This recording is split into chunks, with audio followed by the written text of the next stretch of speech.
the desegregating schools to me should have meant, making sure we have schools with different socioeconomic families in the same school. Of course. And that is something that I mean, in some ways, our school systems, and this is where I think the social injustice and the social inequities have sort of combined to I think really, I mean, I think the place where you see um, the most problems right now is in the public is in the sort of the public school system, because the social inequities then lead those with money or those with access to charters or magnet schools to get out of the system, and then it sort of isolates and segregates. Correct. I mean, isn't that what redlining did? It's exactly what redlining did, right, yeah. You know what I mean? Like, I also talk about in the book, I draw a comparison between redlining in terms of housing, because we all know housing is important when we talk about education. To what I hear, I'm not saying that you're saying this, but I Mhm, talk about educational redlining, mhm. right? Where you're That's a concentrating. better way of putting it. I mean, and that's what it's turned into. Yeah. Yeah, remove uh, sort of like the diverse community of what could actually exist in the school, and you concentrate targeted populations within the context of school, and then that school may be left without resources. Is drawing upon how much the budget is for the school system based on the taxes that are paid by those who live in the community, all of those sorts of things. And so who is hurt at the end of the day? I believe the students are. Always are. Yeah. The educators who actually have goodwill and heart to show up in these settings, and in many ways, they're in the trenches, doing the best that they can to serve the student population, to hopefully, raise up our next leaders, our next streamers, our next innovators. But in many ways, it's hard to dream of beyond that, those types of environments, if you're a student coming from, um, that type of concentration of poverty. It's, what I and to me, this is, it's sort of like you wanna understand why we're so polarized and why it feels as if some people don't even understand how other people live. Well, it's Yeah. because we are, we had made an effort to be a melting pot, and then all of a sudden, I would argue over the last, as we sort of legally said we should be in a melting pot, we then, as a society, resegregated, Mm. right? And I think it's not. You ask yourself, like, how did we get to this polarized moment that we are today?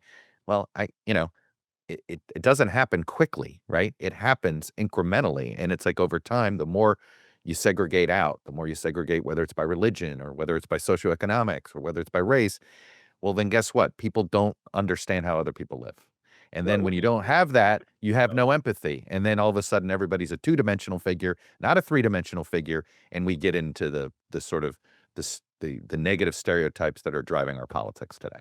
So I know it sounds a little, it's like, could really this is 40 years of doing this, but I would argue that yes, you have to look at this as a cause, not the cause, but a contributor. yeah.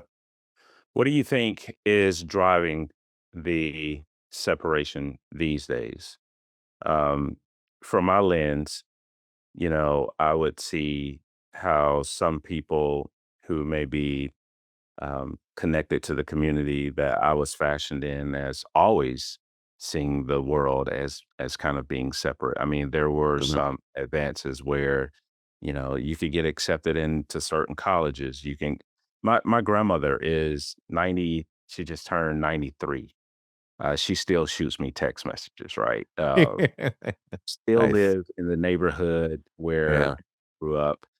We have conversations, and you're talking to your grandmother, and she starts telling her life story. Well, she was born in 1932. She remembers redlining. She remembers the assassination. She remembers not being able to work in certain stores. She talks to me about how she was had to go to school, and it was like maybe 40, 50 kids in a class.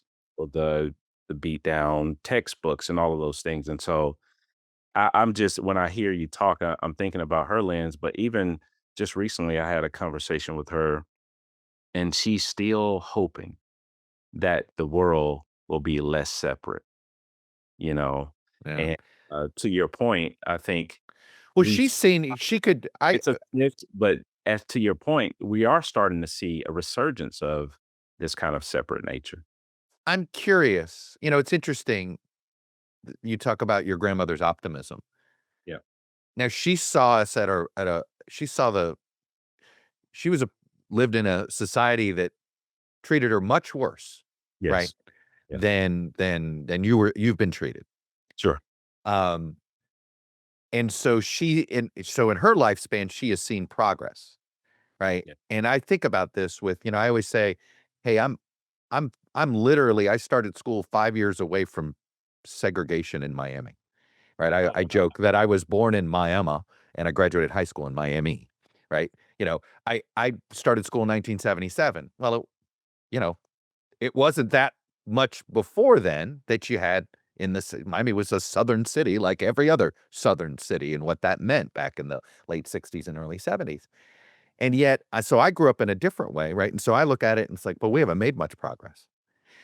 And Mm, if you lived in the era that your grandmother did, it looks like we've made a lot more progress. So and in some ways, I get her optimism, yeah. but I also wonder, you know, will this be easier to have this conversation with political leaders once the entire generation that actually lived in segregated America goes, or is it going to be harder when that generation has completely died off? Um, well, shout out to my grandmother who, is just a beautiful woman and has a lot of hope and it has always had a lot of hope. I think I am the product of her sacrifice and labor and struggle and going through as well as my mother. And she And I want had, to say this: you're an optimist, right? yeah, oh I know. yeah. Oh yeah, It- yeah. oh, yeah, We're sitting here not yeah, being very we, optimistic yeah, here at the I'm moment, very but optimistic, but I got that from your book. You're an optimist, No, and being very, a man of very much faith, so. right? I Yeah. am a man of faith, man of hope. But I rely on the faith of like my grandmother. And to answer your question, I don't know. I Mhm. think the groundswell of what we see currently in the future, like when my grandmother transitions and that whole generation transitions away, I think we're having a totally different conversation. I think there will be more tension, obviously, Mhm. and but also the optimism in me, more opportunity to think beyond the ways in which we've done things, to come up with new things and new ways of actually solving issues. The optimist in me always looks for what is being missed and what are the opportunities of how we can actually change things, right? Mhm. Is educational institutions working currently? The Yeah. way that we're, stewarding our students. Do we need more diversity within the context of the educational settings? Should schools continue to be separate, right, based on wealth and income and all those things? Like I think about a lot of those types of questions, and I think it's something that we will have to answer in practice in the coming days and years.